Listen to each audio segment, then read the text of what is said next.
السلام علیکم friends, welcome to my channel novel کہانی۔ کیسے ہیں آپ لوگ؟ امید ہے آپ لوگ خیریت سے ہوں گے۔ آج ہم شروع کریں گے تیرے عشق میں فدا کی چھٹی قسط، تو چلیں جلدی سے شروع کرتے ہیں۔ شروع کرنے سے پہلے میرے چینل کو لائک اور سبسکرائب ضرور کر دیجیے گا۔ خان انڈسٹریز کی کئی منزلہ عمارت، جس پر بڑے بڑے جلی حروف میں خان انڈسٹریز لکھا تھا۔ عمارت اتنی خوبصورت تھی کہ دیکھنے والوں کی آنکھوں کو خیرہ کر رہی تھی۔ اس عمارت کی اندرونی حصے میں چوتھی منزل پر مقید اس عمارت کی CEO احتشام سکندر خان کا آفس تھا، جو کہ نسبتاً باقی کیبن سے بڑا تھا۔ بڑا سا گلاس ڈور فکس تھا، باہر سے اندر کا منظر دیکھنا ناممکن تھا، جبکہ اندر بیٹھا شخص بآسانی باہر ہوتی ایکٹیویٹی دیکھ سکتا تھا۔ گرے اور وائٹ کمبینیشن کا آفس احتشام سکندر خان کی بہترین چوائس کا منہ بولتا ثبوت تھا۔ اس کی ہر ایک چیز باہر سے منگوائی گئی تھی۔ آفس کافی خوبصورت اور پیارا تھا۔ اس میں مختلف شو پیس رکھے تھے جو کہ دیکھنے والوں کو محبوط کر دیتے تھے۔ بائیں جانب دیوار کے ساتھ ونڈو سے تھوڑا آگے بڑے بڑے دو صوفے رکھے تھے۔ اس کے سامنے ایک اسٹائلش میز پڑی تھی، جبکہ سائیڈوں پر چھوٹے چھوٹے اسٹول رکھے تھے، جبکہ نیلے شیشے والی ونڈو پر سفید دبیز پردہ گرا تھا، جو کہ سورج کی روشنی کو مکمل طور پر اندر آنے سے روکنے میں کامیاب ثابت ہو رہا تھا۔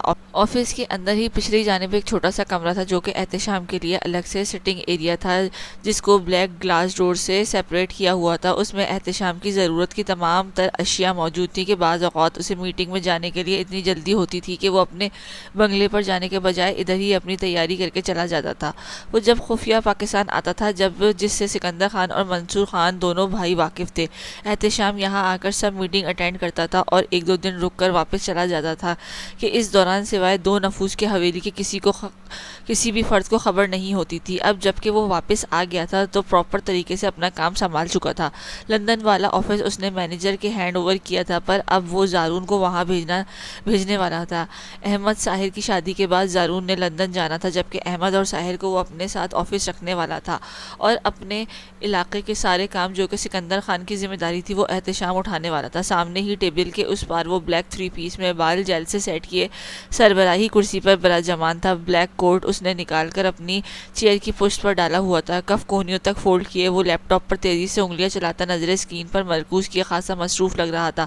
سامنے پڑی گلاس کی بڑی سی ٹیبل پر فائلوں کا پلندہ جمع تھا، جنہیں کھول کر وہ چیک کرتا، ساتھ لیپ ٹاپ پر اس کی ڈیٹیل چیک کر رہا تھا، جبکہ اس کا مینیجر ساتھ بیٹھا اسے اہم پوائنٹس بتا رہا تھا۔ کام کے دوران اس کے فون کی گھنٹی بجی، جس نے احتشام کی موہیت توڑی کہ وہ کوفت کا شکار ہوا۔ مسلسل بجتی گھنٹی نے اسے سخت بدمزہ کیا کہ وہ بغیر دیکھے فون کان سے لگا گیا۔ احتشام اسپیکنگ، اس نے بھاری روبدار آواز میں کہا۔ ہیلو احتشام بھائی، کون؟ احتشام ایک ہاتھ سے فون کان سے لگا، جبکہ دوسرے سے انگلیاں چلاتا سوالیہ لہجے میں بولا، میں فراز۔ کیسے ہیں آپ؟ ٹھیک، خیریت؟ احتشام مصروف انداز میں بولا، آپ کی ہیلپ چاہیے تھی۔ فراز نے اس کی آواز سے جان لیا تھا کہ وہ کافی مصروف ہے۔ کیسی ہیلپ؟ احتشام نے گمبھیر آواز میں سوال کیا۔ اس کی نظریں اب اسکرین پر جمی کچھ پڑھنے میں مرکوز لگ رہی تھی۔ وہ آپ سے راوی انڈسٹریز کے سلسلے میں کچھ پوائنٹ ڈسکس کرنے تھے، اگر آپ فری ہیں تو میں حویلی آ جاؤں؟ فراز نے اس کی آواز پر ایک دم جھرجھری لی تھی اور بغیر لگی لپٹی مدے کی بات رکھی۔ میں حویلی نہیں ہوں، اسلام آباد میں ہوں۔ تم ایسا کرو، مجھے میل کر دو۔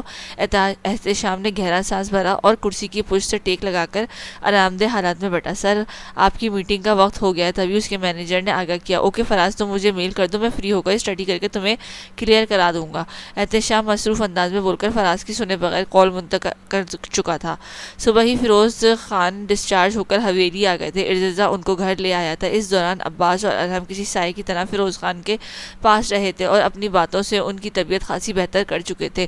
ارتضیٰ ان کو چھوڑ کر کسی ضروری کام سے گیا تھا۔ عباس نے بھی ساتھ چلنے کا کہا، پر ارتضیٰ نے منع کر دیا تھا۔ وہ اس کے گھر والوں کا خیال رکھتا، مبادہ پھر سے نہ آباد خان کوئی حرکت کرتے۔ ارتضیٰ کو عباس پر بہت بھروسہ تھا۔ عباس ارتضیٰ کے لیے بھائیوں سے کم نہ تھا اور عباس بھی ارتضیٰ پر جان دیتا تھا۔ اس وقت ارتضیٰ کے اکیلے جانے پر عباس بہت پریشان ہوا تھا۔ اس کے اصرار پر ارتضیٰ نے زبردست گھوری سے نوازا اور اپنے دوسرے آدمیوں کے ساتھ مسلح گارڈز کی رہنمائی میں وہ جلسے میں شرکت کے لیے روانہ ہو گیا تھا۔ چاہو نہ چاہ عباس کو اپنے بڑے صاحب کے حکم کی تکمیل کرنی پڑی تھی۔ وہ سست روی سے چلتا لاؤنج میں آیا اور ایک طرف ہاتھ باندھ کر احتراماً کھڑا ہو گیا۔ دادا جان، اب آپ اپنی بہو سے ملنے کے لیے تیار ہیں کہ نہیں؟ بس آپ مجھے میری بیوی چاہیے، مطلب چاہیے۔ وہ ابرش جلادنی کی شادی ہو گئی ہے اور میں پیچھے رہ گیا ہوں۔ ارحم کی زبان میں پھر سے کھجلی ہوئی تھی۔ شرم کرو، تم سے بڑے ابھی رہتے ہیں اور تمہاری شادی تمہیں شادی کی پڑی ہے۔ جان، اس نے مصنوعی غصے سے بولی۔ تو میں کیا کروں؟ ویسے لالا کا نکاح تو ہے، اب اور کیا رہ گیا ہے، رخصتی کریں نہ کریں، اور بقیہ پلٹون بھی منگنی شدگان میں شامل ہے، بس میں ہی ایک نہتہ رہ گیا ہوں۔ ارحم شرارت سے بھرپور عمر رسیدہ اپنی دادا سے مذاق کرتا، ان کو اپنے دکھڑے سناتا، بہت ساتھ ڈرائی فروٹ سے بھی جم کر انصاف کر رہا تھا۔ یہ آپ دیکھ رہے ہیں یا خوش ہو رہے ہیں، دکھی ہو رہے ہیں یا خوش ہو رہے ہیں؟ فیروز خان اپنے پوتے کو دیکھ کر بولے، جس کے چہرے پر کہیں بھی دکھ کے آثار تو کیا ہلکی سی اداسی بھی نہ تھی۔ کیا بات کر دی دادا جان، اف دکھ میں میرا برا حال ہے، اس لیے تو دل ویران ہے۔ اب اس میں بیج ڈالیں، باقی کی سبزہ میں خود اگا لوں گا۔ ویسے میں سوچ رہا ہوں کیوں نہ انگوروں کی بیلیں لگا لوں، ہر وقت لہلاتی میرے دل کو رونق بخشیں گی۔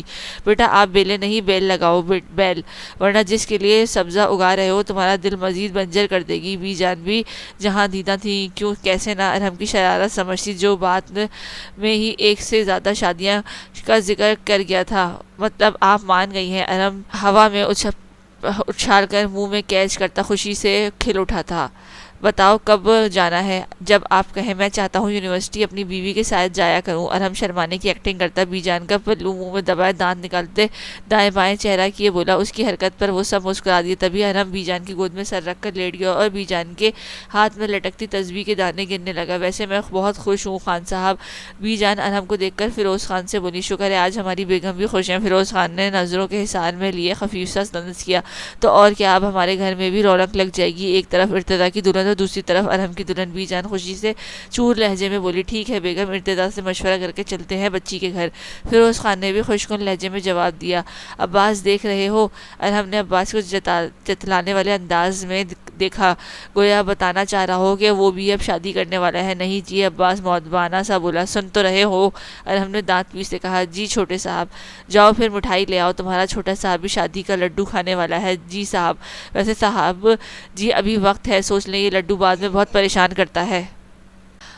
عباس نے ہنسی دبائے کہا، تو تم اس کی فکر مت کرو، میں نگلنا اور ہضم کرنا جانتا ہوں، تمہاری طرح گلے میں پھنسائے نہیں رکھوں گا۔ ارحم نے گھورا کہ وہ سب اس کی بات پر مسکرا دی، جبکہ عباس گڑبڑا سا گیا اور ملازمہ کو مٹھائی لے کر آنے کا کہا۔ ویسے کب کر رہے ہو شادی؟ ارحم نے تیوری چڑھائے دریافت کیا۔ پہلے آپ لڈو کھا لیں جی، بعد میں مجھے بھی نگلنے کا حوصلہ آ جائے گا۔ عباس مبہم سا مسکرا کر بولا، پھر تو آ ہی جائے گا، تم دیکھنا میں تمہارا سارا سبق پڑھاؤں گا۔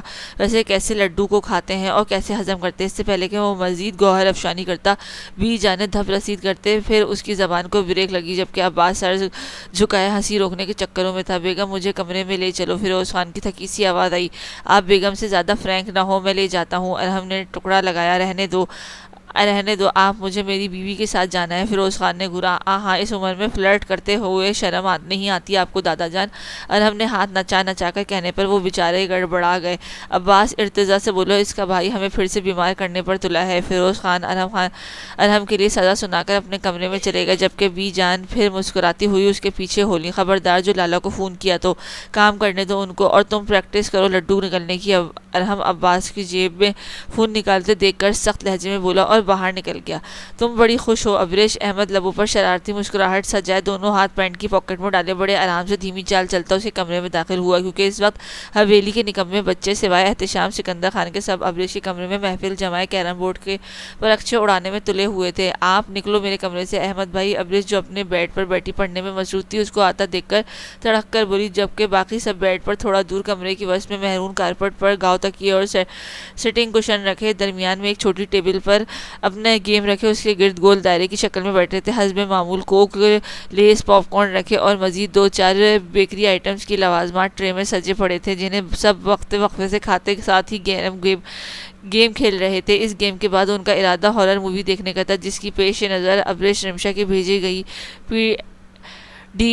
پی ڈی ایف نوٹس کو دیکھتی، کتاب پر اہم سوالات کے نشان لگا کر جلد از جلد فارغ ہونے کے پڑ تول رہی تھی کہ رات میں وہ آرام سے پڑھائی کرے گی۔ ابھی ان کی موجودگی میں اہم سوالات تلاش کر سکے یہی غنیمت تھی۔ احتشام کے جاتے ہی ابریش کوکنگ سے فارغ ہو کر اپنے کمرے میں چلی آئی تھی، اور کل سے اپنے کمرے میں ہی تھی۔ اس کے کمرے میں جاتے ہی باقی سب نے بھی دھاوا بول دیا تھا اور رات دیر تک خوب ہلہ گلہ مچایا تھا۔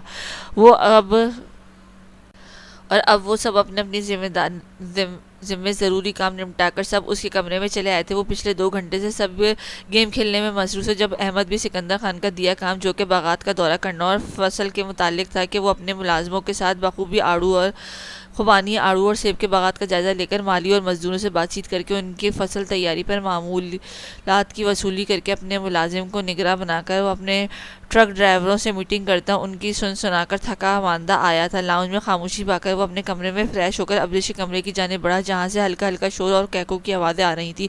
ارے کیوں، میں نے کیا کیا؟ اور دیکھو، یہ اب تمہارا کمرہ نہیں ہے، اس لیے مجھے نکال نہیں سکتی۔ احمد اس کی سنے بغیر دھڑلے سے اس کے کمرے میں پڑے صوفے پر ڈھسا گیا تھا۔ باقی سب اس کو دیکھ رہے تھے۔ یہ میرا کمرہ ہے اور رہے گا، ابریش تڑک کر بولی۔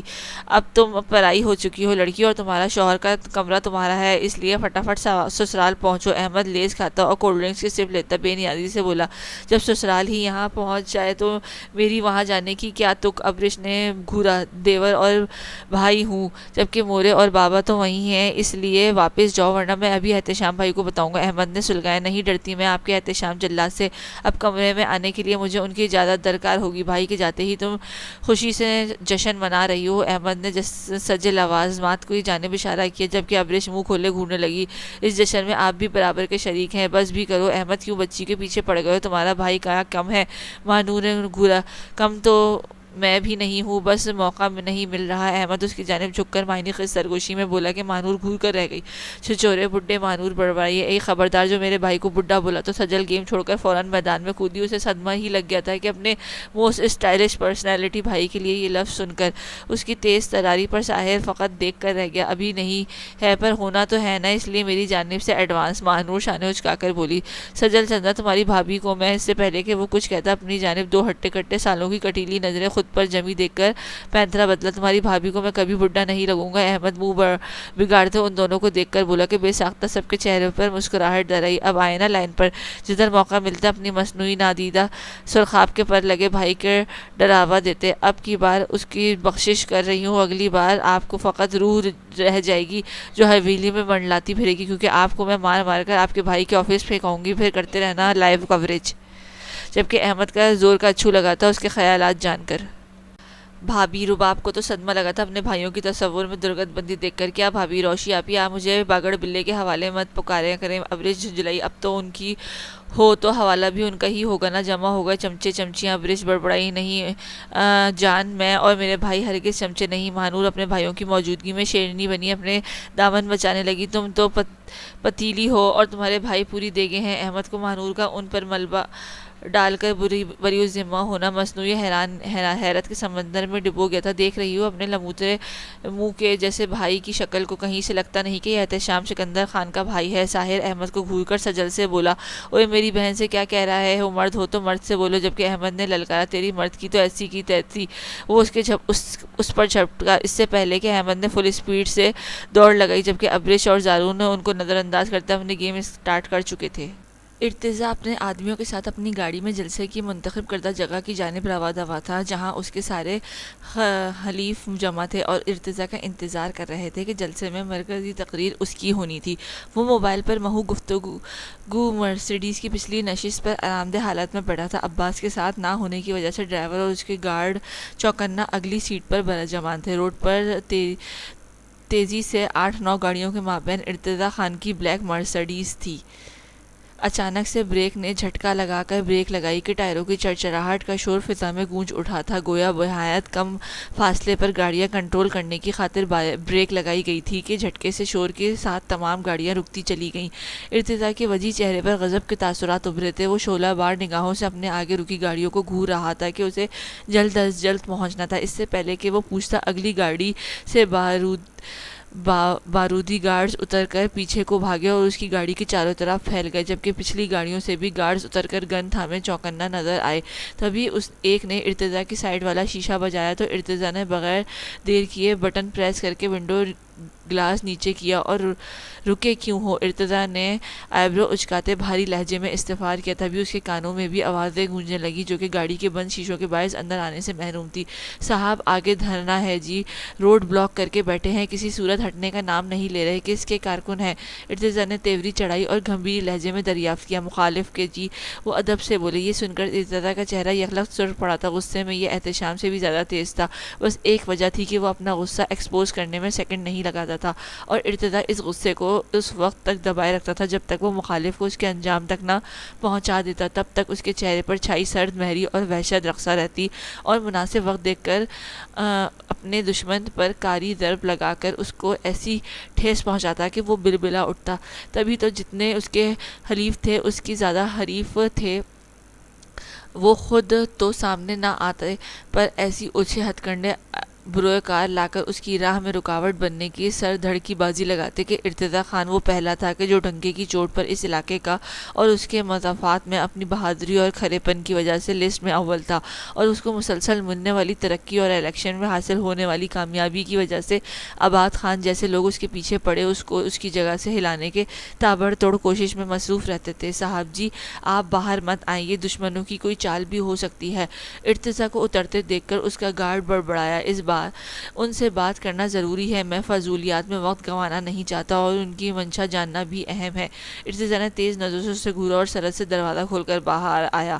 بلیک شلوار قمیض میں ملبوس براؤن شال شانوں پر ڈالے، کف کوہنیوں تک فولڈ کیے، چوڑی مضبوط کلائی پر واچ باندھے، پیروں میں بلیک کھیڑی پہنے، گال گھنے کالے گھنے بال ترتیب سے سیٹ کیے، وہ گھنی مونچھوں تلے شگرفی لب بھینچ کر آنکھوں میں ناگہاں واریت لیے مضبوط قدم اٹھاتا ان کی جانب بڑھا، جبکہ اس کے ارد گرد گارڈز تھے۔ جب وہ بے دھڑک قہر برساتی نظروں سے دراز قد و قامت سے ان کے سامنے جا کھڑا ہوا، ان کو دیکھ کر یکدم سڑک پر پہرے بٹھائے کارکنوں کی زبان کو بریک لگی۔ وہ سب ستائشی نظروں سے اسے دیکھ رہے تھے، جو طائرانہ نگاہ سب کے چہروں پر ڈال رہا تھا۔ احتجاج کرنا آپ کا حق ہے، پر فی الحال بے معنی ہے، اور اس پر غلطی یہ روڈ کو بند کرنا ہے۔ ارتضیٰ ٹھہرے ہوئے لہجے میں بولا۔ بے معنی نہیں ہے، اور نہ ہمیں آپ سے پوچھنے کی ضرورت ہے، ایک آدمی بدتمیزی سے بولا، پر میں پوچھنے کا حق رکھتا ہوں کہ یہ جو بیکار کی چال بازیاں کھیل کر میرا وقت برباد کرنا آباد خان جیسے ناکارہ مرد اور اس کے ساتھ دینے والے احمقوں کی نہایت ہی بھونڈا منصوبہ ہے۔ اس لیے اگر چاہتے ہو کہ آگے کے لیے آباد خان کا ساتھ دینے کے قابل رہو تو فوراً سے جگہ چھوڑ دو۔ ارتضیٰ اس آدمی کی آنکھوں میں آنکھیں ڈال کر سرد آواز میں پھنکارا کہ اس کے چہرے پر خوف کا سایہ لہرایا، جبکہ باقی سب سانس روکے ارتضیٰ خان کی پشت سے گھبرائے، دہشت سے گھبرائے اپنی جگہ سے ہٹ چکے تھے۔ یقیناً یہ وہ لوگ تھے جنہیں آباد خان کے آدمی بہلا پھسلا کر لائے تھے۔ ان کے ہٹتے ہی دور پتھر کی اوٹ میں نشانہ باندھے شخص کے چہرے پر مکروہ مسکراہٹ نمودار ہوئی تھی۔ لمحہ بھر کی دیر گزری تھی کہ جب ارتضیٰ کے چہرے پر درد کے آثار نمودار ہوئے، دائیں کندھے میں جیسے دہکتا آگ کا کوئلہ پیوست ہوتے ہی گوشت کا جھلسا گیا تھا، اور وہ اس اثر کو زائل کرتا اپنا بھاری ہاتھ زخمی بازو پر رکھتا لب بھیج گیا تھا کہ اس کے گارڈز ایک اور باقی سب جو ارتضیٰ کو دیکھ رہے تھے سمجھنے سے قاصر تھے کہ تبھی اس کے سفید بازو سے خون کی لکیر ہاتھ کی مٹھی تک پہنچتی اب زمین کو رنگنے لگی تھی۔ سب ہراساں نظروں سے پانی کی طرح بہتا خون دیکھ رہے تھے۔ کچھ دور نشست باندھے آدمی کے چہرے پر سایہ سا لہرایا۔ نشانہ غلط ہونے پر وہ پھر سے ایکشن میں آیا اور لمحے کا کھیل تھا جب سائلنسر لگے پستول سے پھر سے گولی چلی تھی، پر اب کی بار قسمت اس شخص کی خراب تھی کہ ارتضیٰ جو اپنی گن نکال کر فائر کرنے والا تھا، بجلی کی تیزی سے اس کا گارڈ سرور خان ارتضیٰ کے آگے آتے اس آدمی کے سر میں گولی پیوست کر چکا تھا، جبکہ اس کے چلنے والی گولی سرور خان کے بازو کو چھو کر گزری تھی۔ فائر کی آواز پر بھاگ دوڑ مچ گئی تھی۔ سرور خان ارتضیٰ دھاڑا تھا، اس کی یہ حرکت ارتضیٰ کو کافی ناگوار گزری تھی۔ وہ آنکھوں میں سرخی لیے سرور خان کے زخمی ہاتھ کو دیکھ کر شعلہ برساتی نظروں سے گھور رہا تھا۔ معاف کر دیں صاحب، پر میں اس کے گندے خون سے آپ کے ہاتھ رنگنے نہیں دے سکتا تھا۔ عباس نے مجھے تنقید کی تھی کہ میں اس وقت اپنا فرض نبھا رہا ہوں۔ الیکشن سر پر ہیں صاحب، اور آپ کے مخالف آپ کی جانب سے ہوتی معمولی سی ہونے والی غلطی پر تاک لگائے بیٹھے ہیں، سرور خان معتبرانہ بولا، جبکہ ارتضیٰ گھور کر رہ گیا۔ عباس کا دماغ میں درست کر لیتا ہوں، فارم ہاؤس کی جانب چلو، ارتضیٰ گمبھیر آواز میں بولا۔ ہیلو نم جانم، کون؟ اسپیکر سے کرخت غصے سے بھرپور آواز گونجی۔ آپ کا چاہنے والا جانم۔ کون سا چاہنے والا؟ کتنے کو چاہنے والے ہیں تمہارے، نام بتاؤ، ابھی انہی کے سر دھڑ سے جدا کرتا ہوں۔ ارحم غصے سے بولا، میرا مطلب کون چاہنے والا؟ اف، وہی آپ کے عشق میں فنا ہونے والا جانم۔ ارحم تم ہو۔ دوسری جانب سے صدمے سے چور آواز گونجی، ہائے صدقے والی، میرے ہونے والی بیوی نے اپنے مجازی خدا کو پہچان لیا۔ تمہیں شرم نہیں آتی بدتمیز، یہ کیا فضول بول رہے ہو؟ رمشا غصے میں چڑھ دوڑی، آئے ہائے، تمیز تو آپ کو دیکھ کر بھاگ گئی ہے، اب صرف بے شرمی بچی ہے۔ اور بے شرمی کو کہاں اچھے برے کی تمیز؟ ارحم مزے سے اسے تپانے لگا۔ تم پاگل تو نہیں ہو گئے ہو؟ تھوڑا تھوڑا صرف تمہارے پیار میں۔ ارحم مجھے تنگ مت کرو، اور شرافت سے بتاؤ یہ کیا بکواس کر رہے ہو؟ شرافت کے ساتھ میں تم سے شادی کرنا چاہتا ہوں جانم، اور پرسوں میری فیملی آ رہی ہے، سو بی ریڈی میری دلہن بننے کے لیے۔ واٹ؟ رمشا چیخ بے ساختہ تھی۔ چیخو تو مت یار، ساری زندگی پڑی ہے تمہاری چیخیں سننے کے لیے۔ ارحم نے چھڑکا، ایسا نہیں ہوگا۔ رمشا صدمے سے بولی، کیوں نہیں ہوگا؟ زیادہ پر پرزے نکالے تو پرسوں ہی رخصت کروا آؤں گا۔ میرے گھر والے نہیں مانیں گے، سمجھو، مجھے مت پڑھاؤ اور گھر والوں کو مجھ پر چھوڑ دو۔ میں نہیں کرنا چاہتی۔ کیوں؟ وجہ کیونکہ مجھے پہلے پڑھنا ہے۔ فکر نوٹ ساتھ پڑھیں گے، بلکہ ایک دوسرے کو پڑھائیں گے اپنے طریقے سے۔ ارحم بھوجل آواز میں معنی خیزی سے بول کر رمشا کو سٹ پٹانے پر مجبور کر گیا۔ تم؟ جی صرف تمہارا جانم، باہر میں جاؤ، پرسوں آنے دو، پھر ساتھ چلیں گے۔ ارحم رمشا کو زج کرتا بولا، میں ابریش کو بتاتی ہوں تمہارے کرتوت، خوشی سے بتاؤ، پھر آنا تو میرے پاس ہی ہے نا، اپنے کرتوتوں بھر بھی نظر ثانی کر لینا۔ نو، رمشا چلائی، تمہاری نو کی ایسی کی تیسی، اگلی باری الفاظ زبان سے مت لانا، کیونکہ تم سے پوچھ کر اب بولوں۔ رمشا غرائی، ہاں میں چاہتا ہوں تم بس مجھے پیار کرو اور کچھ مت بولو۔ بے شرم لوفر، وہ بڑبڑائی، تمہارا ہوں جانم، چلو ابھی کے لیے اتنا ہی، باقی کی تفصیلات ملاقات پرسوں ہوگی۔ دوسری جانب سے سنے بغیر ارحم فون کاٹ کر چکا تھا۔ بینش تم یہاں؟ احتشام آفس سے اپنے بنگلے آیا تھا کہ لاؤنج میں بینش کو بیٹھا دیکھ کر چونکا۔ کیوں میں نہیں آ سکتی؟ وہ ایک ادا سے بال جھڑک کر بولی، آ سکتی ہو، پر اس طرح اچانک بتائے بغیر احتشام کو اس کا اکیلے آنا کافی ناگوار گزرا تھا۔ فراز کے ساتھ آئی ہوں، بور ہو رہی تھی، اس لیے تمہارے پاس چلی آئی۔ تو حویلی چلی جاتی، وہاں اتنے لوگ ہیں، یہاں بھی تو بور ہی ہوگی نا۔ اور یہ فراز کہاں ہے؟ احتشام ایک نظر اس کو دیکھ کر نظریں پھیرتا بولا، جو اس لباس میں اس کے سامنے کھڑی اپنے حسن کی رعنائیاں دکھاتی اسے زہر لگ رہی تھی۔ تم نہیں تھے نا؟ اور فراز میٹنگ میں گیا ہے، بینش ایک ادا سے بول کر اس کے قریب آئی، جبکہ احتشام نے لب بھینچے، جو بے تکلفی اس کے کوٹ سے نادیدہ مٹی جھاڑ رہی تھی۔ تو اس کا مطلب یہ نہیں کہ تم میرے پیچھے پیچھے چلی آؤ؟ وہ اس کے ہاتھ جھڑک کر سرد آواز میں بولا، جس کی حرکتیں اب کافی عجیب لگ رہی تھی۔ احتشام، میں واقعی تمہارے پیچھے آؤں گی، کیونکہ وہ اس کی آنکھوں میں آنکھیں ڈال کر کھڑی تھی، کیونکہ میں تمہاری بیسٹ فرینڈ ہوں۔ اور کچھ کہتے کہتے رک گئی۔ احتشام نے خونخوار نظروں سے گھورا، جو تم چاہتی ہو ویسا ممکن نہیں، بہتر ہے کہ خود پر لگامیں ڈالو۔ تم میری دوست ہو، صرف دوست اور کزن، یہ نہ ہو کہ اس رشتے سے بھی محروم ہو جاؤ۔ احتشام گمبھیر آواز میں بولا کہ بیک وقت بینش کے چہرے پر دکھ، تکلیف، غصے اور نفرت کے تاثرات ابھرے۔ میں تم سے محبت کرتی ہوں احتشام، اس کے پاس آتی بولی، میں نے نہیں کہا تھا مجھ سے محبت کرو، جبکہ تم جانتی ہو کہ میرا نکاح ہو چکا ہے، پھر کیوں خود کو اس راستے پر دھکیلا؟ وہ اس کو خود سے دور جھٹک کر پھنکارا، کیونکہ اس راستے کی منزل میں جانتی ہوں، اور وہ ہے تمہارا ساتھ، میں بچپن سے تم سے محبت کرتی آئی ہوں احتشام۔ وہ چیختی آپے سے باہر ہوتی بولی، ابھی بھی وقت ہے، خود کو بے مول نہ کرو، اور میں نہ تمہارا تھا نہ کبھی ہوں گا۔ احتشام نے دو ٹوک لہجے میں بات سمیٹی، کیا تم اس بغیرت لڑکی سے محبت کرتے ہو؟ احتشام کا انکار بینش کو تن من میں شعلہ بھڑکا گیا تھا۔ مائنڈ یور لینگویج، میری بیوی کے بارے میں کوئی بکواس کی تو زبان گدی سے کھینچ لوں گا۔ احتشام دھاڑا تھا کہ اس کی دھاڑ پر ایک پل کو کام کرتے ملازم بھی خوف سے کپکپا اٹھے تھے۔ بولوں گی میں، کیونکہ اس نے مجھ سے تمہیں چھینا ہے، اور وہ آوارہ بد چلن ماں کی ناجائز اولاد اپنی ماں کی طرح ادائیں دکھا کر تمہیں لبھا کر وہ خود کو کیا سمجھتی ہے کہ بینش جنونی انداز میں پھٹی آواز میں چیختی، مزید کوئی بکواس کرتی کہ یکدم احتشام کا بھاری ہاتھ اٹھا تھا۔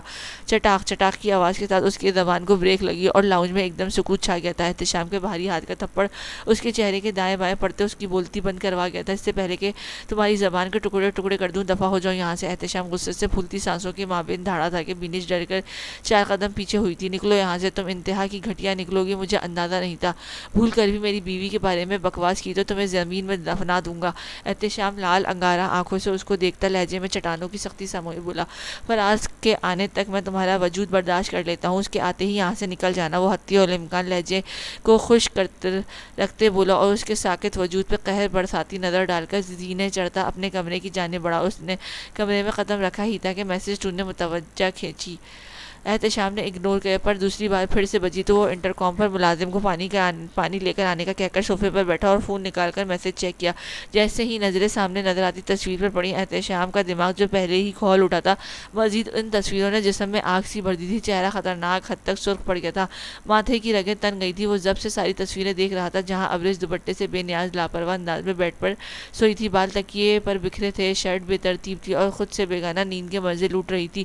پر یہاں کسی کے دل و دماغ میں اس کا لاپرواہ ہو کر سونا وجود میں انگارے بھر گیا تھا۔ احتشام کا دل معمول سے بڑھ کر دھڑک رہا تھا، آنکھوں میں لمحہ سرخی اترتی جا رہی تھی۔ بہت پیاری لگ رہی ہے، دل کرتا ہے اپنی باہوں میں بھر لوں اور یہ اس طرح ٹوٹ کر میری باہوں میں بکھرے، پر ہمارے بیچ کا کانٹا تم ہو، نکل گئے تو ٹھیک، ورنہ تمہاری ناک کے نیچے سے چرا کر لے جاؤں گا۔ میسج پڑھ کر احتشام کا اندر جھکڑ چڑھنے لگے تھے، دل میں وحشت برپا ہو گئی تھی۔ وہ بھسم کر دینے والی نگاہوں سے اس میسج کو دیکھ رہا تھا، تبھی دروازے پر دستک ہوئی اور ملازم پانی کا گلاس ٹیبل پر رکھ کر چلا گیا، جبکہ احتشام سپاٹ نظروں سے اسکرین کو دیکھ رہا تھا۔ اس وقت اس کے اندر طوفان برپا تھا۔ اس نے ڈائل پیڈ سے نمبر ملایا، ایک بار، دو بار، تین بار ملانے پر دوسری جانب نمبر بن جا رہا تھا اور احتشام کی ضبط کے پیمانے چھلکنے کو بےتاب تھے۔ جب ہی اس نے رباب کا نمبر ڈائل کیا۔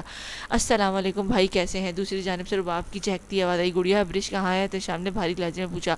اوہو، یاد آ رہی ہے؟ رباب نے آنکھیں مٹکائی۔ رباب احتشام کی تنبیہ پر یکدم سنجیدہ ہوئی۔ بھابی نے تو اپنے کمرے میں ہے۔ رباب احتشام کے توسل سے ابریش کو بھابی کہتی تھی۔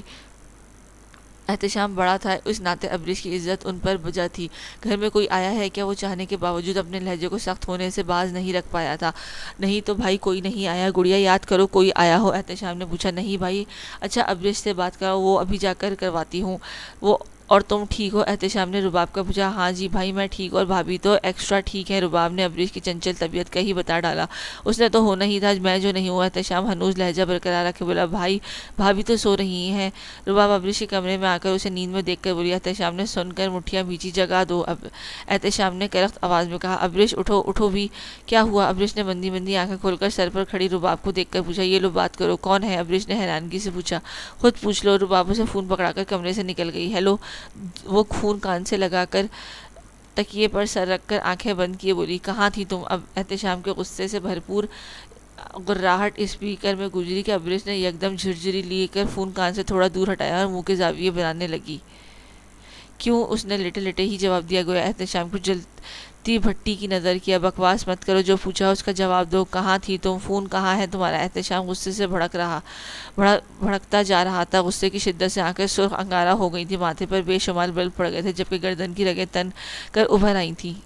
اس کی دھونس بھرے استفہامیہ لہجے پر وہ پھرتی سے اٹھ بیٹھی۔ ابریش سانس روکے اس کی موجودگی کو امیجن کر رہی تھی، گویا سامنے ہی وہ شعلہ جوالا بنا شرربار نگاہوں سے اس کو گھور رہا تھا اور جھپٹ کر اس کی گردن اپنی مضبوط آہنی شکنجے میں دبوچ لی تھی۔ بے ساختہ ابریش نے اپنے ہاتھ گردن پر رکھ کر گہرا گھونٹ بھرا اور سر جھٹک کر اس خوفناک تصوری خیال کو بھگایا۔ میرے خواب بعد میں سجانا، پہلے جواب دو۔ ڈیمٹ! ابریش کی جانب سے خاموشی پا کر وہ دھاڑ اٹھا کہ کیا جواب دوں؟ تھریٹ مین! ابریش ڈر سے بے ربط ہوتی سانسوں کے مابین کپ کپاتی آواز میں بولی۔ ابریش، میرا ضبط مت آزماؤ، پہلے ہی تمہاری غلطی ناقابل معافی ہے، مزید خود کو مجھ سے مت الجھاؤ۔ احتشام ٹھہرے ہوئے سخت برفیلے لہجے میں بولا کہ اس کی بات میں پوشیدہ دھمکی پر ابریش کا سانس سینے میں الجھا۔ وہ بند ہے، بیٹری لو تھی اور میں اپنے کمرے میں ہوں۔ ابریش نے مزید کوئی سوال کیے، اس کے سوال کا جواب بڑی شرافت سے دیا تھا کہ مبادا پھر سے نہ بھڑک اٹھے۔ تو چارج میں نے آ کر کر دینا تھا، سلی گرل۔ اب میری بات کان کھول کر سن لو، فوراً نکلو اس کمرے سے اور ہمارے کمرے میں جاؤ، اور اگر میری اجازت کے بغیر اس روم میں آئی تو ہڈیاں توڑ دوں گا تمہاری۔ وہ بھاری آواز میں حکم صادر کرتا باقاعدہ آنے والے حالات سے آگاہ کرنے لگا۔ مجھے نہیں جانا، وہ آپ کا کمرہ ہے، مجھے میرے روم میں رہنا ہے۔ ابریش نے بغیر اس کی دھمکی کا اثر لیے انکار کیا تھا، کیونکہ اس روم میں جاتے ہی اس کا سانس بند ہونے لگتا تھا۔ ایسا محسوس ہوتا تھا جیسے وہ ہر پل اس کی دہکتی نظروں کے حصار میں ہو۔ فوراً اٹھو، فضول گوئی سننے کے موڈ میں نہیں ہوں میں، پر مجھے تمہیں میری بات سمجھ میں نہیں آ رہی۔ میں ادھر بکواس کر رہا ہوں، جاہل لڑکی، اٹھو ورنہ ادھر ہی دفنا دوں گا۔ وہ اس کی بات پوری ہونے سے پہلے ہی دھڑا تھا اور ساتھ ہی پاس پڑا گلاس پوری قوت سے دیوار میں دے مارا۔ وہ تصویر دیکھ کر پہلے ہی آپے سے باہر ہو رہا تھا اور اب ابریش کی ہٹ دھرمی سے اس کا خون کھول اٹھا تھا، جو اس کی بات ہوا میں اڑاتی بحث پر تلی ہوئی تھی۔ اس کی داڑھ اور کسی چیز کے ٹوٹنے کی آواز پر ابریش اچھل کر بیڈ سے کھڑی ہوئی تھی۔ اٹھ گئی ابریش ہلکی آواز میں منمنائی، اس کا دل خوف سے دھڑک دھک کر رہا تھا۔ احتشام کی دھاڑ سے اس کے وجود میں پھپھیری سی دوڑ گئی تھی۔ کمرے میں پہنچو اور اپنا فون چارج کر کے مجھ سے بات کرو، میں انتظار کر رہا ہوں، احتشام درستگی سے بولا۔ وہاں کیوں؟ ابریش حیرت سے گنگ ہوتی بولی۔ میرے سامنے زبان مت چلایا کرو، کتنی بار کہا ہے تمہیں اپنی جان پیاری ہے کہ نہیں؟ وہ بپھرا شیر بنا یہاں وہاں چکر کاٹتا پھنکارا۔ آپ آخر کیوں مجھ پر شاؤٹ کرتے ہیں؟ میں پہلے ہی تو اپنے کمرے میں رہتی تھی، تو اب کیا قباحت ہے جو آپ اس قدر طوفان برپا کر رہے ہیں؟ جواباً ابریش بھی غرا اٹھی تھی۔ آخر کب تک اس کی ڈانٹ پھنکار اور اپنی انسلٹ برداشت کرتی؟ تم میرے ہاتھوں مرو گی۔ اس سے پہلے کہ احتشام اپنا جملہ مکمل کرتا، ابریش آگ بگولا ہوتی کال کاٹ چکی تھی۔ Dam it! احتشام فون کو خونخوار نظروں سے گھور کر گرجا، جیسے ہاتھ میں فون نہیں ابریش ہو۔ احتشام کی دھتکار پر اس کے اندر ناک سے کچھ ٹوٹا تھا۔ وہ پھٹی پھٹی نگاہوں سے خود سے دور جاتا دیکھ رہی تھی۔ اسی لمحے کو اپنے وجود سے جان جاتی محسوس ہوئی تھی، اور پھر صرف کچھ دیر کی بات تھی۔ کچھ دیر بعد وہ خود کو نارمل کر چکی تھی اور نفرت بھری نگاہ اس کے بند کمرے پر ڈال کر فراز کے انتظار کیے بغیر وہاں سے نکلی تھی۔ پہلے تو میری محبت ہے، پر اب ضد بن چکے ہو۔ احتشام سکندر خان، تمہارا یہ غرور نہ توڑا تو میرا نام بینش نہیں۔ تم خود آؤ گے میرے پاس، تمہیں میں اتنا مجبور اور بے بس کر دوں گی، یہ میرا وعدہ ہے۔ وہ نیچی آواز میں اپنی طے غرائی تھی اور ایک آخری جملہ شعلہ برساتی نظر اس پر ڈال کر گیٹ پار کر گئی تھی۔ یہ تم کیا کہہ رہے ہو کمینو؟ وہ بچ کیسے گیا؟ مفت خورو، حرام کی روٹیاں توڑنے پر تلے ہو۔ اگر وہ مر گیا تھا تو دوسری گولی چلا دیتا، ایسے کوئی توپ چیز نہیں تھا وہ جو تم دبا کر بھاگ آئے ہو، ایک ہی بار مٹا ڈالتے۔ اب وہ سر پھرا لڑکا نہ جانے کیا کرے گا۔ آباد خان اپنے آدمیوں پر چلا رہا تھا، اس کے ساتھ گارڈ تھے۔ ایک آدمی سر جھکائے بولا، وہ تو ہر وقت ہوتے ہیں، تم لوگوں کو کس لیے اتنی رقم دی تھی؟ آباد خان چنگھاڑا تھا، سارا کھیل ختم ہوتا محسوس ہوا تھا، اسے اپنی موت قریب نظر آتی معلوم ہوئی تھی۔ لے جاؤ اس کو اور مار مار کر چمڑی ادھیڑ دو ان کی، اور پیسے بھی واپس لو ان سے۔ آباد خان نحوست سے کہتا مردان خانے کی جانب بڑھ گیا تھا۔ کہاں ہو؟ عدیل کی آواز گونجی۔ میں تو آفس میں ہوں یار، تمہارے سر پھرے باپ نے میرا پھر سے پنگا لے لیا ہے۔ جب منع کیا تھا کہ ہم سنبھال لیں گے، پھر پتہ نہیں کیوں جلدی مچا رہا ہے۔ فون اٹھاتا وہ ادھر ہی نہ پہنچ جائے۔ عدیل نے پیغام پہنچایا۔ ٹھیک ہے، آفتاب نے بیداری سے جواب دیا۔ آ رہے ہو نا؟ عدیل نے سوال داغا۔ اگر شراب کے ساتھ شباب کا انتظام رکھو تو ضرور، آفتاب شیطانی مسکراہٹ سے بولا۔ بڑے ہی کوئی کمینے ہو، چل آجا، سارا انتظام تیری منشا کے مطابق ہوں گے۔ ویسے بھی 2 دنوں تک میں پاکستان اپنی محبوبہ سے ملاقات کے لیے جا رہا ہوں، اس سے پہلے کچھ دل بہلا لیا جائے۔ صحیح کہہ رہے ہو، کیونکہ وہ تو تجھے گھاس تک نہیں ڈالے گی۔ کہاں تم بڈھے اور کہاں وہ 19 سالہ لڑکی، آفتاب نے ہنسی دباتے کہا۔ مت بھولو تو بھی اس کے ساتھ وقت گزارنے پر بے چین ہے، اور ویسے بھی خود سے تو وہ کبھی نہیں آئے گی، ٹیڑھا طریقہ اپنانا پڑے گا۔ سالی ہے ہی اتنی پیاری کہ دیکھ کر اندر آگ سے بھڑک اٹھتی ہے، اس لیے صبر نہیں ہو رہا، جلد از جلد اسے اپنی پناہوں میں چاہتا ہوں۔ عدیل بےہودگی سے بولا۔ کہہ تو ٹھیک رہے ہو، ایک حسین دوسرا کم عمر، اف قیامت ہے۔ آفتاب للچائی انداز میں بولا۔ مزید 2-4 باتوں کے بعد کال کاٹ دی۔ ماضی 4 کنال اراضی پر بنی خان حویلی آفریدی پٹھان کی شایان شان، ان کی حیثیت و مرتبہ کا منہ بولتا ثبوت تھی۔ سفید و گرے رنگ میں مزین، باہر کے ملک سے آئے قیمتی پتھروں سے سجی، جن میں مختلف رنگ بھرے تھے اور آنکھوں کے خیرہ کر دینے والے تراش خراش کی نقشہ نگار بنے تھے۔ انتہا کی خوبصورت چکور ڈیزائن کی بنی یہ حویلی دیکھنے والوں کو محبوط کر دیتی تھی۔ روشن خان کی یہ حویلی دور دور تک مشہور تھی، وجہ اس کا یونیک ڈیزائن تھا جو کہ وہاں آئے سیاحوں کو اپنی طرف کھینچنے کی کشش رکھتا تھا۔ روشن خان کے 3 بیٹے تھے، اس نے حویلی کو اس طرز عمل سے تعمیر کروایا تھا کہ ان کے بیٹوں کی آنے والی نسلیں بھی یہاں راج کر سکیں۔ روشن خان کے 3 بیٹے تھے، دلاور خان، فیروز خان اور یاسین خان۔ اس مطابق حویلی کے اندر 3 پورشن بنائے گئے تھے۔ تینوں بیٹوں کی شادیوں کے بعد ان کو ان کے پورشن دے دیے گئے تھے۔ کچھ عرصے ساتھ رہنے کے بعد یاسین خان نے اپنی بیوی کے کہنے پر علیحدگی اختیار کرنے کا فیصلہ کیا تھا، اور پھر وہ اپنا حصہ لے کر حویلی سے چلا گیا، جبکہ اس کا حصہ دینے کے بعد روشن خان نے حویلی اپنے دونوں بیٹوں دلاور خان اور فیروز خان کے نام کر دی تھی۔ اس حویلی کے 2 پورشن میں تقسیم کیا گیا تھا، ایک حصہ دلاور کے پاس تھا اور دوسرا فیروز خان کے پاس تھا۔ ماں باپ کی وفات کے بعد وہ دونوں بھائی ایک ساتھ اس حویلی میں رہتے تھے۔ ان میں بہت پیار اور اتفاق تھا، جبکہ مہینوں میں یاسین خان بھی 2-3 چکر لگا لیتا تھا۔ تینوں بھائیوں میں بہت محبت تھی۔ اس وقت دلاور خان کے 3 بیٹے اور 1 بیٹی تھی، جبکہ فیروز خان کے 2 بیٹے اور 1 بیٹا، 2 بیٹیاں اور 1 بیٹا تھا، اور یاسین خان کے 2 بیٹے تھے۔ حویلی سے نکل کر پہلی بیوی کی جلی کٹی باتوں اور ناپسندیدہ حرکات کی وجہ سے، جن کی وجہ سے اس نے پہلے یاسین کو حویلی سے نکلنے پر مجبور کیا تھا کہ عاجز آ کر یاسین خان نے دوسری شادی کر لی تھی۔ ایک بیٹا پہلی بیوی سے تھا اور دوسرا اس کی پسند کی بیوی سے تھا۔ شدید مصروفیت کے باعث یاسین خان کی حویلی آنا نہایت کم ہو چکا تھا۔ سب کے بچے ایک ساتھ پروان چڑھ رہے تھے۔ وقت کا کام ہے گزرنا اور وہ گزرتا گیا۔ تینوں بھائیوں کی اولادیں جوان ہو چکی تھیں اور ماضی میں کیے فیصلوں کو عملی جامہ پہنانے کا وقت آن پہنچا تھا۔ دلاور خان اور منصور خان کی شادیاں نرگس اور ارم سے ہوئی تھیں، جبکہ ماہم جو عبید کی پسند کرتی تھی، پر عبید کے اچانک شادی کر کے بیوی گھر لانے پر ماہم کے سامنے ہفت العقیم چھا گئی تھی، کیونکہ سب اچھی طرح جانتے تھے ماہم عبید کو پسند کرتی ہے۔ جس دن سکندر اور منصور کی شادی تھی، اس دن عبید پلویسا سے شادی کر کے حویلی لے آیا تھا۔ ماہم نے خوب واویلا مچایا تھا، پر اس کی محبت یک طرفہ تھی۔ اس کی حالت کے پیش نظر دلاور خان نے اس کی شادی یاسین کے بڑے بیٹے عثمان سے کروا دی تھی۔ ان کو عبید سے کوئی شکایت نہ تھی، کیونکہ جب اس کے بیٹے اپنی پسند کی شادی کر سکتے تھے تو عبید کو بھی پوری اجازت تھی۔ جبکہ شاہ نواز کی شادی فیروز خان کی بیٹی شبانہ سے ہوئی تھی۔ شاہ نواز کی شبانہ سے بے انتہا محبت اور پوزیسیونیس سے پورا خاندان واقف تھا۔ وہ دونوں ایک گھر میں رہتے تھے، ایک دوسرے پر جان چھڑکتے تھے۔ ان کی پڑھائی مکمل ہونے کے بعد دلاور خان نے دونوں کی شادی کروا دی تھی۔ سکندر خان کی 6 سالہ بیٹا احتشام سکندر خان تھا، اس سے چھوٹا احمد تھا، پھر رباب اور سجل تھی، جبکہ منصور خان کی بڑی بیٹی ماہنور جو کہ احمد کی ہم عمر تھی، پھر جڑواں ساحر اور زارون تھے۔ ماہم کی بڑی بیٹی بینش تھی اور ایک بیٹا فراز تھا، جبکہ عبید کا ایک بیٹا ارتضیٰ تھا جو کہ احتشام کی ہم عمر تھا۔ دونوں ایک ساتھ اسکول میں پڑھتے تھے۔ ان دونوں میں دوستی کافی اچھی تھی۔ احتشام اور ارتضیٰ نے اپنے الگ روم کیا ہوا تھا جہاں دونوں ساتھ رہتے تھے۔ گھر کے بڑے بیٹے ہونے کی وجہ سے سب ان کے لاڈ اٹھانے میں مصروف رہتے تھے۔ ارتضیٰ اور احتشام میں چھوٹی، باقی بچے سب تقریباً ہم عمر ہی تھے۔ احمد، ماہنور، سجل، رباب تو دوسری طرف ساحر اور زارون تھے، جبکہ بینش ان سے بڑی اور احتشام سے 1 سال چھوٹی تھی۔ دلاور خان کا بیٹا شاہ نواز جو اپنے سب کزنوں میں سب سے چھوٹا تھا، 2 سال پہلے اس کی شادی ہوئی تھی اور ابھی تک اس کی کوئی اولاد نہ تھی۔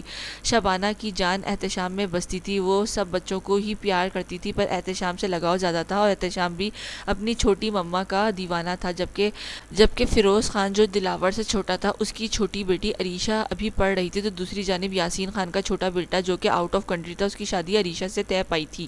بھائیوں میں بڑا ہونے کے ناطے دلاور خان کی بات پتھر پر لکیر ہوتی تھی۔ ان کا رعب اور دبدبہ ہی اتنا تھا کہ کسی میں بھی ان کی بات کے خلاف جانے کی جرأت نہیں ہوتی تھی۔ فیروز خان اور یاسین خان دلاور کو اپنے باپ کی جگہ مانتے تھے، اس لیے دلاور کا ہر حکم بجا لاتے تھے۔ دلاور خان نے اپنے علاقے میں باپ کی جگہ سنبھال لی تھی اور اس علاقے میں سرپنچ کی حیثیت رکھتے تھے، اور چھوٹا کام بھی دلاور خان سے پوچھ کر ہوتا تھا۔ عبید لالا، مجھے کالج ڈراپ کر دیں، عریشہ عجلت میں بولی۔ عریشہ، مجھے کہیں ضروری کام سے جلدی پہنچنا ہے، تم آج ڈرائیور کے ساتھ چلی جاؤ۔ عبید جوس کا گلاس لبوں سے لگاتا بولا۔ عبید، آرام سے ناشتہ تو کر لیں، پلوشہ پریشانی سے بولی۔ عبید نے طمانینت بھری مسکراہٹ سے پلوشہ کو دیکھا جو بھرے وجود کو چادر میں چھپائے بیٹھی تھی۔ پلوشہ جان، آپ کہیں اور ہم نہ مانیں، یہ لیں جی۔ عبید کرسی گھسیٹ کر بیٹھا اور گرم پراٹھے کا لقمہ توڑ کر منہ میں رکھا اور پھر اٹھ کھڑا ہوا، اور وہ اپنے 6 سالہ بیٹے کو پیار کرتا عریشہ کو لیے باہر کی جانب بڑھا۔ دھیان سے جانا ہے اور وقت سے پہلے پہنچ جانا، کوئی کوتاہی نہ ہو، عبید ڈرائیور کو ہدایت دیتا بولا۔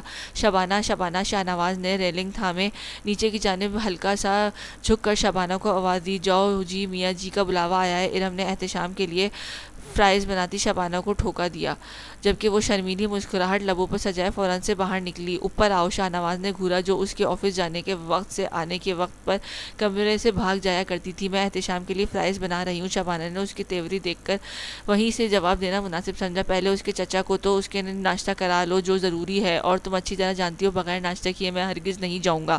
شاہ نواز نے آنکھیں دکھائیں، ان میں واضح وارننگ دیکھ کر شبانہ حلق تر کرتی اپنے کمرے کی جانب سست قدم بڑھانے لگی۔ ذرا جلدی آؤ بیگم، پہلے ہی تم دیر کروا چکی ہو۔ شاہ نواز اس کی چھوٹے قدموں پر چوٹ کرتا بولا۔ وہ اچھی طرح شاہ نواز کا ناشتہ جانتی تھی جو پل بھر میں اپنی شدتوں سے شبانہ کو بوکھلانے شرمانے پر مجبور کر دیتا تھا۔ وہ جیسے ہی کمرے میں آئی، شاہ نواز لپک کر اسے باہوں میں قید کرتا اس کو ہمیشہ کی طرح بے بس کر چکا تھا، اور وہ بھی بھولی سانسوں کی مابین باس کی منمنائی اور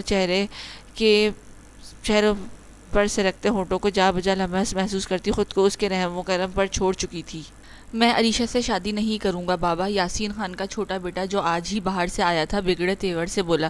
یہ تم کیا کہہ رہے ہو، ہم زبان دے چکے ہیں، پہلے تمہیں کوئی اعتراض نہیں تھا، اب انکار کر رہے ہو۔ یاسین خان برہم ہوئے۔ کیونکہ میں کیپ ٹاؤن میں کسی کو پسند کرتا ہوں، ان کا یہ بیٹا شروع سے ہی بغاوت کرتا باہر کے ملک چلا گیا تھا، دوسری وجہ اس کی ماں تھی جسے یاسین خان طلاق دے چکا تھا۔ ہرگز نہیں، تمہاری شادی علیشہ سے ہی ہوگی، میں نہیں کروں گا اس سے شادی، مجھے آپ کے خاندان میں شامل نہیں ہونا جنہوں نے میری ماں کو طلاق دلوا دی۔ تمہاری ماں کو طلاق اس کے کرتوتوں کی وجہ سے ملی ہے، اس میں کسی کا کوئی قصور نہیں، اور میرا خاندان تمہارا خاندان ہے، نسل ہمیشہ باپ سے جانی جاتی ہے۔ یاسین خان قدرے بلند آواز میں بولے، قصور تو سارا آپ کے بھائی کا ہے، اور آپ چاہتے ہیں میں اس انسان کی بیٹی سے شادی کر لوں جو میری ماں کی بربادی کا ذمہ دار ہے، جس نے میری ماں پر ڈورے ڈالے رکھے، جب دال نہ گلی تو اسے طلاق دلوا دی۔ عدیل اپنے باپ پر چیخا تھا، تبھی یاسین خان کا ہاتھ اٹھا تھا اپنے بیٹے پر جو اپنی ماں کے دماغ میں بھرا زہر زبان سے اگل رہا تھا۔ تمہاری گھٹیا ماں نے اتنا گند بھر دیا ہے تمہارے دماغ میں، جبکہ وہ خود پہلے میرے بھائی پر ڈورے ڈالتی رہی، جب ادھر سے ناکام ہوئی تو پھر اس خبیث آباد خان سے میل جول بڑھایا اور بغیرتی کی ہر حدیں پھیلانگ دی۔ کس چیز کی کمی دی تھی اس عورت کو؟ وہ تو طوائفوں سے بھی بدتر تھی جو حلال میسر ہوتے ہوئے بھی حرام کے پیچھے بھاگتی رہی۔ بس میری ماں کے خلاف ایک لفظ بھی مت بولنا، آپ وہ سب کچھ مجھے بتا چکی ہیں، کس طرح آپ نے میری ماں کو ذلیل کیا تھا صرف اور صرف اس عورت کی خاطر۔ وہ شمع بیگم کی جانب اشارہ کرتا پھنکارا۔ رہی بات آباد خان چچا کی تو وہ میری ماں کے کزن ہے جس رشتے کی آپ نے گالی بنا دیا تھا۔ تم نہیں جانتے، تمہاری ماں اس کی منگ تھی۔ آباد خان ایک عیاش پرست انسان ہے، جب تمہارے نانا نے اس کے کرتوت دیکھے تو رشتے سے انکار کر دیا تھا۔ تمہاری ماں اس کے ساتھ بھاگنے والی تھی کہ پکڑی گئی، جس کو گواہ میں خود ہوں۔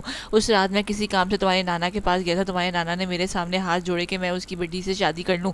میں نے منع کر دیا کہ اگر وہ آباد خان کو پسند کرتی ہے تو آپ شادی کروا دیں، پر تمہارے نانا نہیں مانے، ان کو اب بھی تمہاری ماں کی فکر تھی۔ شادی کتنے سال تک تمہاری ماں نے مجھے شوہر تسلیم نہیں کیا تھا، اسے میرے علاوہ دنیا کا ہر مرد اچھا لگتا تھا، اس نے ہر وہ طریقہ اپنایا جس سے مجھے تکلیف ہو، اس کی شر پسندی کی وجہ سے میں حویلی چھوڑنے پر مجبور ہو گیا، اس نے مجھے میرے بھائیوں کے سامنے سر اٹھانے پر کے قابل نہیں چھوڑا۔ میں نے اس عورت کی ہر بات مانی، بدلے میں وفا چاہی، پر وہ میرے منہ پر تھوک گئی۔ اسے طلاق اس کی اپنے گناہوں کی وجہ سے ملی ہے، اس میں شمع کا کوئی قصور نہیں۔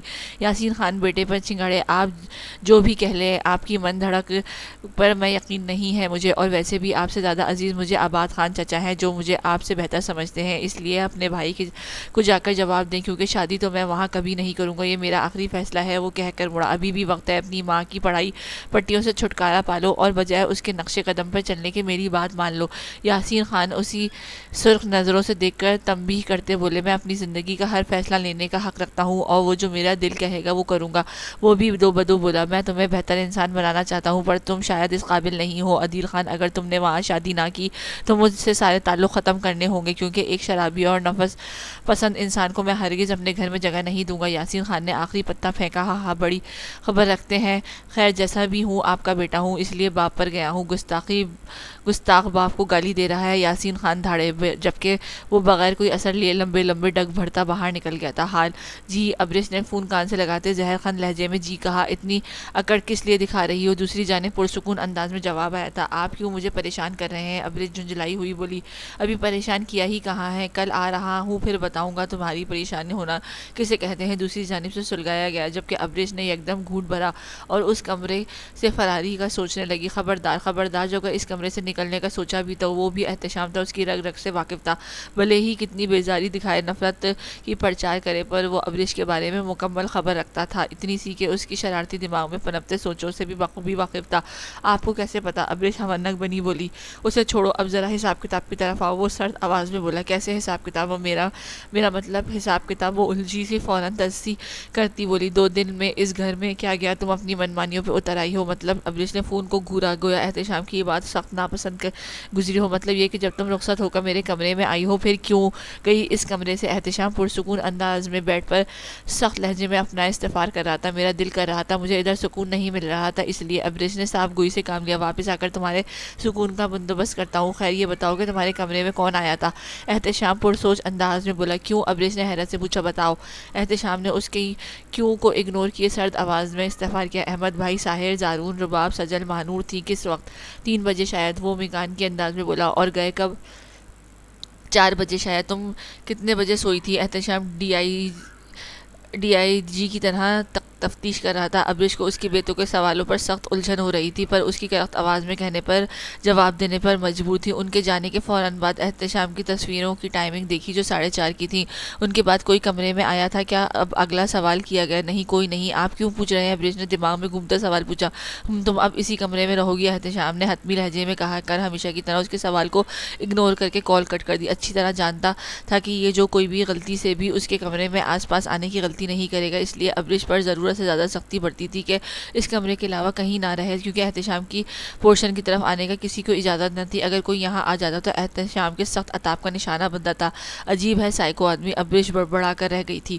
رباب جو ابھی خانم بی کے پاس سے اٹھ کر آئی تھی، صبح ہی صبح خانم بی کو نہ جانے کس کی کال آئی تھی کہ وہ بڑی خوش مزاجی سے مقابل سے بات کر رہی تھی۔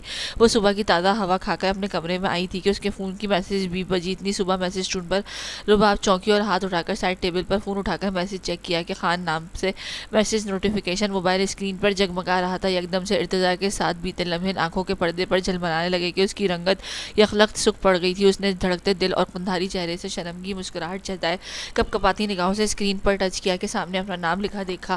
رباب، فقط نام لکھا تھا۔ اس کے نام میں اتنی شدت اور تڑپ سے چھپی تھی کہ پل میں رباب کی دھڑکنیں منتشر ہوئیں، گویا وہ سامنے ہی پورے جاہو جلال سے بیٹھا گھمبیر آواز میں پکار رہا ہو۔ وہ دھک دھک کرتے دل سے اپنے نام کو دیکھ رہی تھی۔ بغیر دوسری جانب سے دیر کیے ایک اور بیپ بجی اور میسج کھلا۔ یہ عشق محبت ٹھیک ہے مگر اب جان بن رہی ہے۔ نہایت خوبصورت انداز میں ارتجا نے دل کی بات کی تھی کہ رباب نے بے ساختہ نچلا لب دانتوں تلے دبا کر اپنی کیفیت پر قابو پانا چاہا۔ رباب تبھی ایک اور میسج آیا اور اتنی شدت تھی کہ کسی ٹرانس کی کیفیت میں مبتلا ہوتی وہ کی بورڈ پر انگلیاں چلاتی اسے رپلائی دے گئی، جی۔ اس کے جی کا جواب دیتے ہی ارتجا کی کال آنے لگی۔ اسکرین پر خان کالنگ جگمگاتا دیکھ کر رباب نروس سی ہوئی اور لہجہ بھر کو رک کر اس کی دھڑکن دل سے ہمت کر کے کال یس کر کے کان سے لگائی۔ السلام علیکم، ہلکی سی آواز میں رباب نے سلام میں پہل کی۔ وعلیکم السلام، کیسی ہیں؟ دوسری جانب سے گھمبیر آواز میں حال احوال دریافت کیا گیا۔ ٹھیک، آپ؟ وہ اتنا مدھم بول رہی تھی کہ اگر ارتجا متوجہ نہ ہوتا تو یقیناً وہ اسے سن نہ پاتا۔ بیمار، ارتجا نے یک لفظی جواب دیا کہ کچھ لمحے دونوں طرف سے خاموشی چھائی گئی۔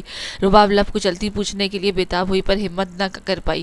عباس کو بھیج رہا ہوں، اس کے ساتھ آ جائے۔ ارتجا نے اس کی خاموشی کو نوٹ کرتے روبدار آواز میں حکم دیا۔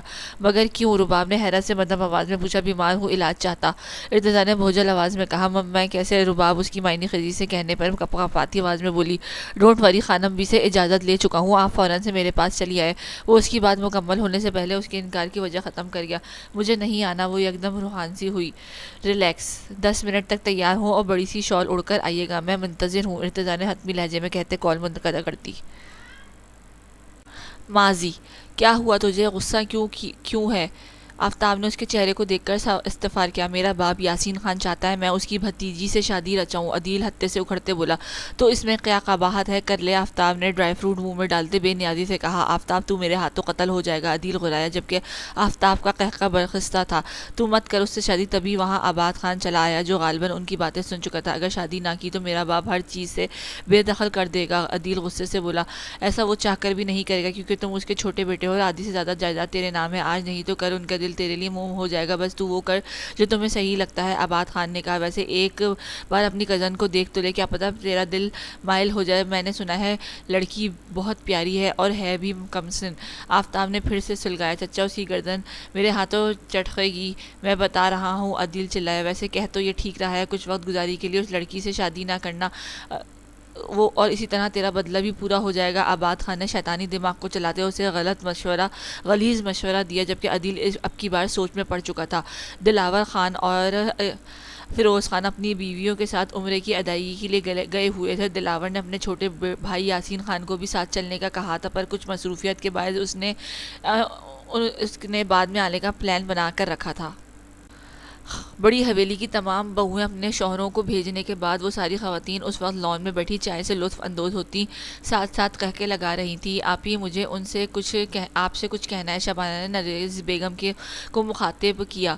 ہاں بولو، احتشام کو مجھے دے دیں۔ مطلب؟ نرگس الجھی۔ احتشام میرا داماد بنے گا، اسے مجھے دے دیں۔ شبانہ نے ان کی الجھن دور کرتے اپنی خواہش کا اظہار کیا کہ اس کی بات پر سب مسکرا دی۔ ٹھیک ہے، مجھے منظور ہے، اب بس جلدی سے میری بہو دنیا میں لانے کی تیاری پکڑو۔ نرگس نے معنی خیزی سے کہہ کر شبانہ بلش کر اٹھی۔ اگر رشتہ طے ہو رہے ہیں تو مجھے بھی میری بہو چاہیے۔ پلویشہ کرسی سے ٹیک لگائے ہلکے سوجن زدہ پیر دوسری کرسی پر رکھے اطمینان سے بولی، تمہاری بہو نرگس نے سوالیہ بات ادھوری چھوڑی۔ ہاں بھائی، میری بہو رباب بنے گی، میرے ارتضا کی چھوٹی سی دلہن۔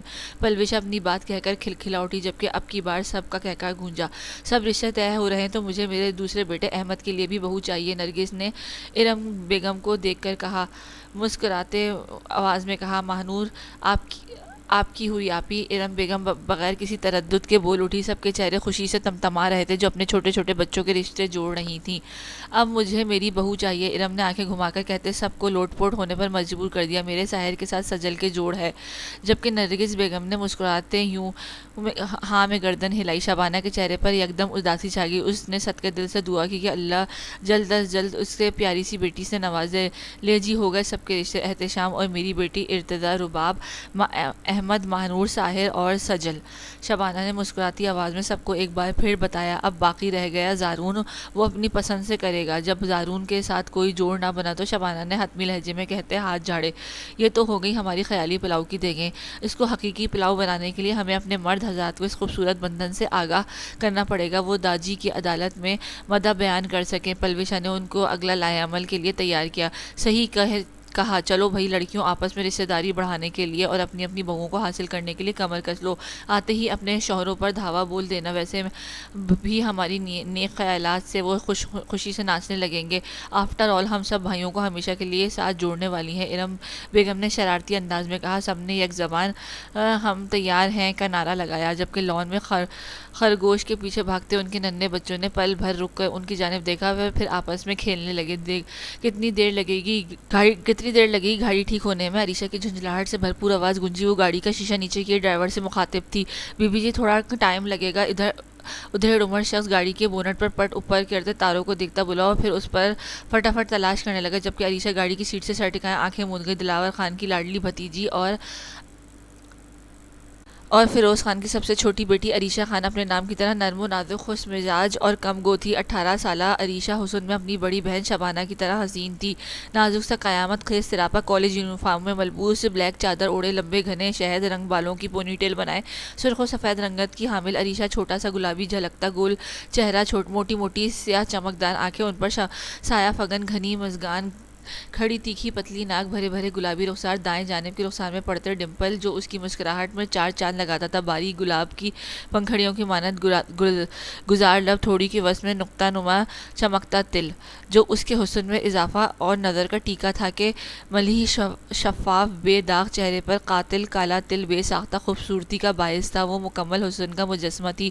وہ جو آنکھیں موندے بیٹھی تھی، اپنے پاس سے گاڑی گزرنے کی آواز پر آنکھیں کھولی، گاڑی کچھ آگے جا کر پھر ریورس ہوئی اور اس کے اندر بیٹھے وجود نے اپنی گاڑی اس کے برابر لا کر روکی۔ عریشہ نے الجھن بھری نظروں سے ونڈو سے جھانک کر دیکھا تو حیرت کی جاتی تھے آنکھیں پھیلی، لمبا قد کاٹ، گوری رنگت، بھوری آنکھیں، تیکھے نقوش کا حامل، وہ مغرور سا پر نہایت خوبصورت لڑکا گاڑی میں بیٹھا اس کی جانب دیکھ رہا تھا۔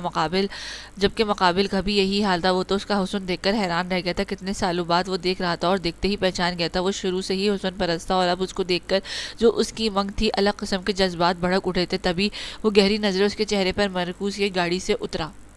عریشہ کا دل گھبراہٹ کے مارے اسپیڈ پکڑ چکا تھا۔ وہ وہی تھا جس کے اس نے سپنے سجانے شروع کیے تھے کچھ دن پہلے ہی تو اسے پتہ چلا کہ وہ عدیل کی منگ ہے، اور تب سے اس کے اندر انجانے جذبے سر ابھارنے لگے تھے۔ وہ لاشعوری طور پر اس کے بارے میں سوچنے لگی تھی، کیا ہوا ہے؟ عدیل ڈرائیور کے پاس گیا۔ وہ ڈرائیور اور گاڑی کو دیکھ کر پہچان گیا تھا، تبھی گاڑی ریورس کی تھی۔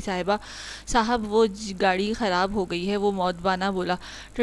ٹھیک ہے، تم ٹھیک کروا کے حویلی لے جانا، میں عریشہ کو لے کر جا رہا ہوں۔ عدیل بیک ڈور کی جانب بڑھا اور اس کو اپنی جانب آتا دیکھ کر عریشہ خود میں سمٹی تھی۔ تو میں حویلی چھوڑ دوں؟ اور دروازہ کھول کر اس کو یوں بولا گویا پہلے جانتا ہو۔ نہیں، میں ڈرائیور کے ساتھ چلی جاؤں گی۔ وہ چادر سر پر درست کرتی انکار کر گئی۔ پتہ نہیں کتنی دیر لگے گی، اور میں کوئی غیر نہیں، تمہارا کزن ہوں، ویسے بھی حویلی جا رہا ہوں۔ عدیل نے جھوٹ کا سہارا لیا۔ اب کی بار عریشہ نے اپنے بیگ کی اسٹرپ کندھے پر ڈالے باہر آئی۔ عدیل نے گاڑی کی فرنٹ سیٹ کا دروازہ کھولا۔ عریشہ جھجکتے دھڑکتے دل کے ساتھ بیٹھ گئی۔ عدیل نے کی ایکس رے کرتی نظریں اس پر جمی تھی۔ اس کے بیٹھتے ہی وہ گھوم کر ڈرائیونگ سیٹ پر برجامان ہوا اور سرعت سے گاڑی سٹارٹ کر کے آگے بڑھا دی۔ کچھ دیر تک گاڑی میں خاموشی رہی۔ اس دوران عدیل کی آنکھوں کی چمک دیدنی تھی۔ کون سی کلاس میں پڑھتی ہو؟ عدیل نے خاموشی کو توڑا۔ 3rd year. عریشہ کی خوبصورت مدھم آواز گونجی۔ چچا جان فیروز خان اور دلاور خان کب تک واپس آ رہے ہیں؟ اس نے اگلا سوال پوچھا۔ 10 دنوں تک۔ جبکہ عدیل سوچ میں پڑ گیا، مطلب اس کے پاس 10 دن تھے، جو کرنا تھا انہی 10 دنوں میں کرنا تھا۔ وہ اپنے شیطانی دماغ میں بہت کچھ سوچ چکا تھا، آنے والا وقت عائشہ کی زندگی میں بھیانک طوفان لانے والا تھا۔ تم بہت خوبصورت ہو۔ لمحہ بھر کی دیر کے بعد عدیل کی بوجھل آواز گونجی کہ عائشہ کا دل بے ساختہ دھڑکا۔ اسے ہٹاؤ۔ عدیل اس کے چہرے کو دیکھتا دل کی بات زبان پر لے آیا۔ جی چادر ہٹاؤ۔ عدیل گاڑی کی سپیڈ سلو کرتا بولا، مگر کیوں؟ وہ اپنی ہونے والی بیوی کو جی بھر کے دیکھنا چاہتا ہوں۔ عدیل نے اس کی آنکھوں میں دیکھ کر جتایا کہ وہ اس رشتے سے بے خبر نہیں ہے۔ اس کی بات پر عائشہ پلکیں جھکا گئی، اس کا دل سوکھے پتے کی مانند لرز رہا تھا۔ تبھی عدیل نے ہاتھ بڑھا کر چادر اس کے چہرے سے پیچھے کی اور گہری نظروں سے اس کا چہرہ تکنے لگا۔ پلیز جلدی چلیں، عائشہ حلق تر کرتی بمشکل بولی، جو گاڑی کی نہایت کم رفتار کر چکا تھا۔ کیوں مجھ پر اعتبار نہیں؟ عدیل نے ایک ہاتھ سے اسٹیئرنگ سنبھالا اور دوسرا ہاتھ عائشہ کی گود میں پڑے ہاتھ پر رکھ دیا۔ اس اچانک ہوئی افتاد پر عائشہ اچھلی، جو اس کے ساتھ بے تکلفی سے پیش آ رہا تھا۔ نہیں نہیں، ایسی کوئی بات نہیں، وہ گڑبڑائی، دھیرے دھیرے عادت پڑ جائے گی۔ عدیل نے اس کے ہاتھوں پر دباؤ بڑھایا۔ عائشہ نے سختی سے آنکھیں میچ کر کھولی، دل کی دھڑکن معمول سے بڑھ کر تھی۔ کہ کس لیے میرے ساتھ کی؟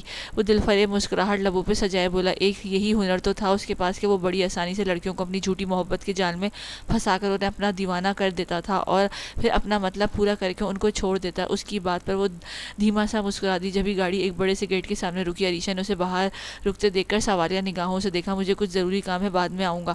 عدیل گہری نگاہوں سے اسے دیکھتا مدھم آواز میں بولا، جبکہ عائشہ سر ہلا کر گاڑی کا ڈور کھول کر اترنے لگی۔ عائشہ! اس سے پہلے کہ وہ قدم اب باہر رکھتی، عدیل نے پکارا۔ اس نے گردن موڑ کر اسے دیکھا۔ اپنا نمبر دو۔ میرا فون نہیں ہے۔ وہ نظریں جھکائی بولی، اچھا کل میں تمہارے لیے فون لے آؤں گا، کالج کی چھٹی پر میرا انتظار کرنا، مجھے لالا لینے آتے ہیں، وہ آپ کو دیکھ لیں گے۔ عائشہ نے خدشہ ظاہر کیا، اگر دیکھ لیں گے تو پھر کیا تم میری ہونے والی بیوی ہو؟ تھوڑے دنوں میں ہم شادی کرنے والے ہیں۔ عدیل لہجے میں چاہت سموئے بولا، شادی؟ عائشہ نے حیرت سے کہا، جی شادی، تمہارا باپ آ جائے پھر شادی کی تاریخ رکھ لیں گے، کل میرا انتظار کرنا۔ وہ اس کو دیکھ کر بولا اور گاڑی آگے بڑھا دی، جبکہ عائشہ ہونک بنی اسے دیکھتی رہ گئی۔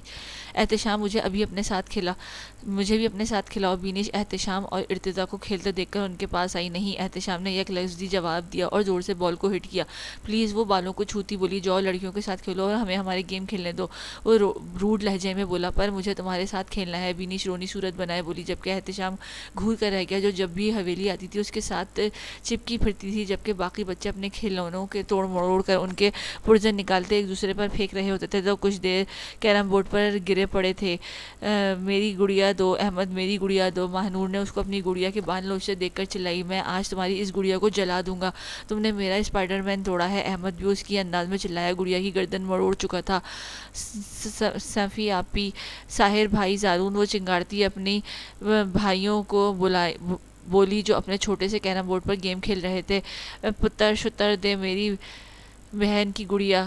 ساحر اس کو مارتا وہیں سے چلایا، جبکہ سجل ساحر کو اپنے معصوم بھائی پر بقول اس کے چلاتا دیکھ کر دوڑ کر ساحل کے بالوں کو پکڑ کر کھینچ چکی تھی۔ آہ چھوڑو مجھے چوہی!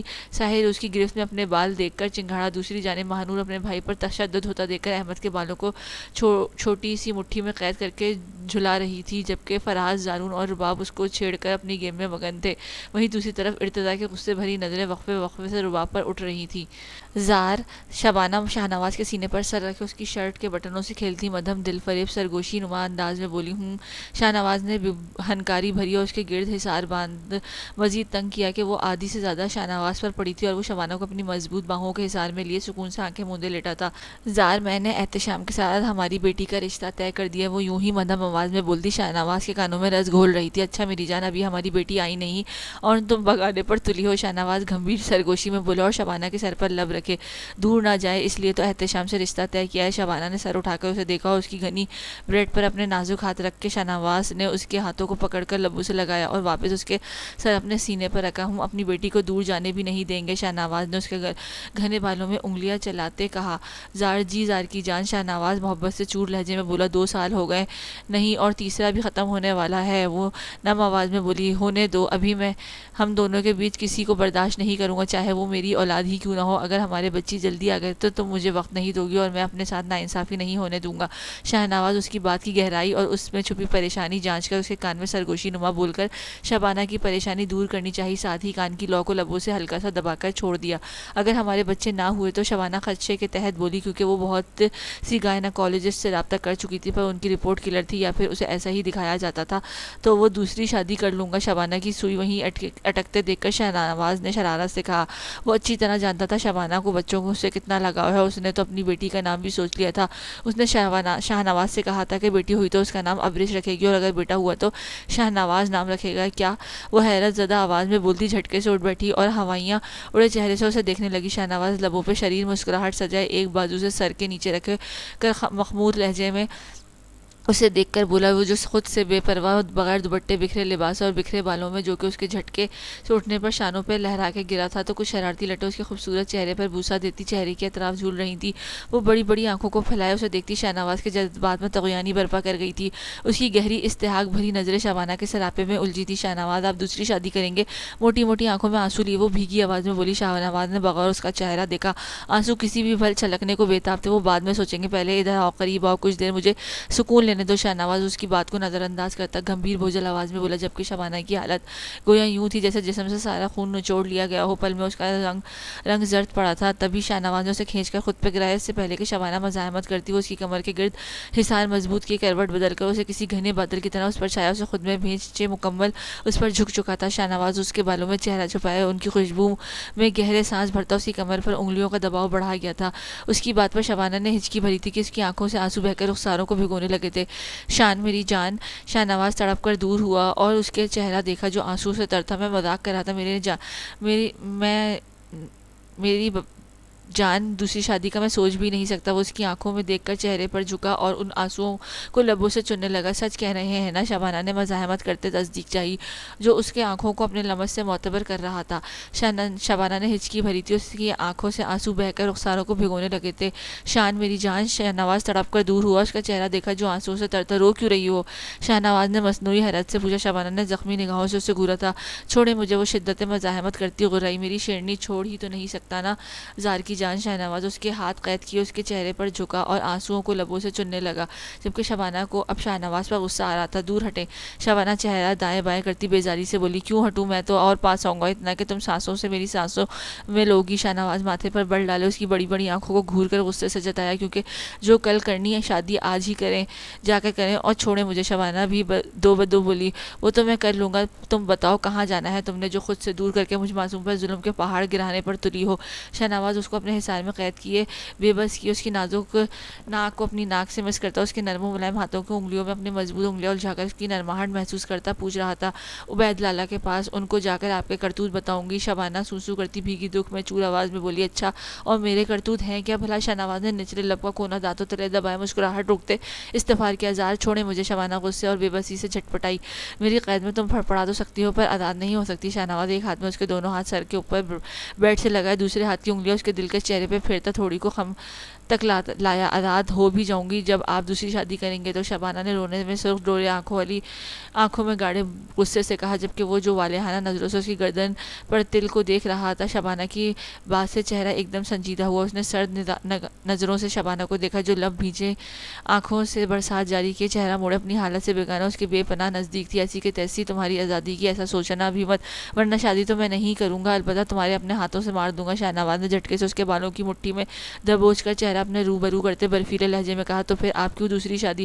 چپ، ایک دم چپ. پاگل ہو؟ تمہارے بغیر میرا ایک پل گزارا نہیں. ذرا سا دور ہونے پر سانسیں بند ہونے لگتی ہیں. شان، میں مر کر بھی دوسری شادی کا نہیں سوچ سکتا. میری جان، میری زندگی وہ بس مذاق تھا اور کچھ نہیں، پر آج کے بعد ایسا مذاق تمہارا زار بھول کر بھی نہیں کرے گا. تم میرے لیے آکسیجن کی مانند ہو. بھلا آکسیجن کے بغیر بھی کوئی زندہ رہ سکتا ہے؟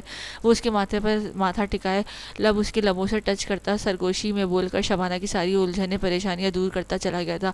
اگر ہمارے نصیب میں اولاد ہے تو ضرور ملے گی. میں تمہیں پریشان نہیں دیکھ سکتا. خوش رہا کرو اور مجھے بھی رکھو. بہت دنوں سے دیکھ رہا ہوں کافی الجھی لگ رہی ہو. مجھے صحیح سے وقت نہیں دے رہی ہو. میرے آتے ہی کمرے سے بھاگ جاتی ہو. اگر ایسا ہی چلتا رہا تو تمہیں ہمیشہ کے لیے اسی کمرے میں قید کر کے اپنا پاس رکھوں گا اور پھر دن رات میری شدتیں تم پر نچھاور ہوں گی. جب تمہیں احساس ہوگا کہ یوں دور دور بھاگ کر کتنی بڑی غلطی کر چکے ہو جس کا خمیازہ ہر پل میری غربت، میرے احسار اور میری شدتوں کے خمار میں گزارنا ہوگا. وہ اس کی گردن میں چہرہ چھپائے شدت جذبات سے چور بہوجل لہجے میں بولتا. شبانہ کی دھڑکنیں منتشر کر گیا تھا کہ اس کی تیز سے چلتی اکھڑی سانسیں شاہ نواز کو اپیل کر رہی تھی. تبھی اس نے اس کی خوشبو میں گہرا سانس بھر کے شبانہ کے کالر بون پر ہلکے سے دانت گاڑے تھے کہ شبانہ کی سسکی نکلی. اس نے سر اٹھا کر خمار آلود نگاہوں سے شبانہ کو دیکھا جو ہزار دھنک رنگوں میں نہائی آنکھیں موندے گہرے سانس بھر رہی تھی. بڑا گستاخ لفظ نکالا ہے ان ہونٹوں سے. شاہ نواز نے اس کے ادھ کھلے ہونٹوں کو بے دردی سے مسلا تھا. آپ کی وجہ سے. شبانہ نے آنکھیں کھول کر لرزتے ہونٹوں سے کہا. سزا تو بندی جاتی ہے اور وہ اسی گہری جھیل جیسی آنکھوں میں جھانک کر آگاہ کرتا بولا، آپ کی کیا سزا ہے؟ شبانہ نے آنکھیں دکھائیں، جو میں کرنے کا کہہ رہا ہوں، بدلے میں تم بھی وہی کرنا۔ شاہ نواز محسور کن مسکراہٹ لبوں پر سجائے اس پر جھک کر شبانہ کی سانسوں کو قید کر چکا تھا۔ اس کی پکڑ میں اتنی شدت تھی کہ شبانہ ایک دم تڑپ اٹھی، اسے دور دھکیلنا چاہا پر وہ اس کے ہاتھوں کو قید کیے بریڈ کراؤن سے لگائے اپنی سزا دینے پر تلا تھا۔ جب کسی طور پر مزاحمت کام نہ آئی تو کوشش تر کرتی خود کو اس کے رحم و کرم پر چھوڑ چکی تھی۔ کافی دیر بعد وہ شبانہ کی نڈال ہوتی حالت کے پیش نظر دور ہٹا۔ پیاس تھی کہ بڑھتی جا رہی تھی، اس کے دور ہوتے ہی وہ بری طرح کھانسنے لگی تھی اور پھر اپنی بکھری سانسیں ہموار کرنے لگی۔ چلو اب تم مجھے سزا دو، شاہ نواز شریر مسکراہٹ سے بولا۔ مجھے نہیں دینی سزا، مجھے تو لینی ہے۔ وہ بضد ہوا اور کروٹ لے کر شبانہ کو اپنے اوپر جھک چکا تھا۔ اس کی سلکی بال دونوں پر بکھرے تھے، وہ ایک ساتھ اس کی کمر کو جکڑے، دوسرے سے بال اس کے چہرے سے ہٹاتا چاہت سے چور آواز میں بولا، ٹھیک ہے۔ بادل نہ خواستہ شبانہ مان گئی تھی، جبکہ شاہ نواز نے اس کے یوں مان جانے پر ایبروز اچکائی۔ سزا میری سزا جیسی ہونی چاہیے ورنہ میں ڈبل حساب لوں گا، شاہ نواز نے وارن کیا، جبکہ وہ جو گال پر ننھا منا سا بوسہ دینے کے بارے میں سوچ چکی تھی، اس کی شاہ نواز کی بات پر حلق تر کیا۔ وہ جانتی تھی کہ اس کی جانب سے پیش قدمی شاہ نواز کو دنیا بھلا دے گی اور وہ ہمیشہ کی طرح اس کی قربت میں بہکتا چلا جائے گا، جسے روکنا شبانہ کے بس میں نہ تھا۔ کوئی نہیں دے رہی سزا میں، وہ آنکھیں گھماتی بولی، ٹھیک ہے پھر دوسری شادی جان لے لوں گی آپ کی۔ شبانہ اس کی بات کاٹ کر تیش کے عالم میں بھڑک اٹھی تھی۔ اس کی شدت اس کی شرٹ گریبان سے پکڑ کر غرائی اور لمحے میں اس کے لبوں پر جھکی تھی۔ وہ جو جانتا تھا کہ یہی ہونے والا، اس کی حرکت پر شاہ نواز کی آنکھیں مسکرائی۔ اس سے پہلے کہ شبانہ پیچھے ہٹتی وہ اس کی کوشش ناکام بناتا، ایک ہاتھ اس کے سر کے پیچھے لے جا کر دباؤ بڑھاتا اس کے پاس لبوں کو مضبوط گرفت میں جکڑ چکا تھا۔ لمحہ بہ لمحہ کمر کے گرد اس کا حصار تنگ کرتا ہوتا جا رہا تھا اور لبوں کی چاشنی امرت کی صورت اس پر جھکا شبانہ کی سانسوں پر دسترس حاصل کر چکا تھا۔ اس کی مضبوط گرفت میں وہ سانس لینے کے لیے مچلنے لگی تھی، جو اب مزید گستاخیوں پر اترتا، اس کا سانس سینے میں الجھتا، اسے شرمانے لجانے پر مجبور کرتا، اپنی پناہوں میں بے بس کیے ہوئے تھا۔ ہمیشہ کی طرح وہ اس کے کان میں سرگوشیاں اڑیلتا، شبانہ کو اپنے لمس اور اپنے جذبات سے معتبر کر چکا تھا۔ وہ خود کو دنیا کی خوش قسمت ترین لڑکی سمجھ کر مسکرا اس کے سینے میں چہرہ چھپا چکی تھی۔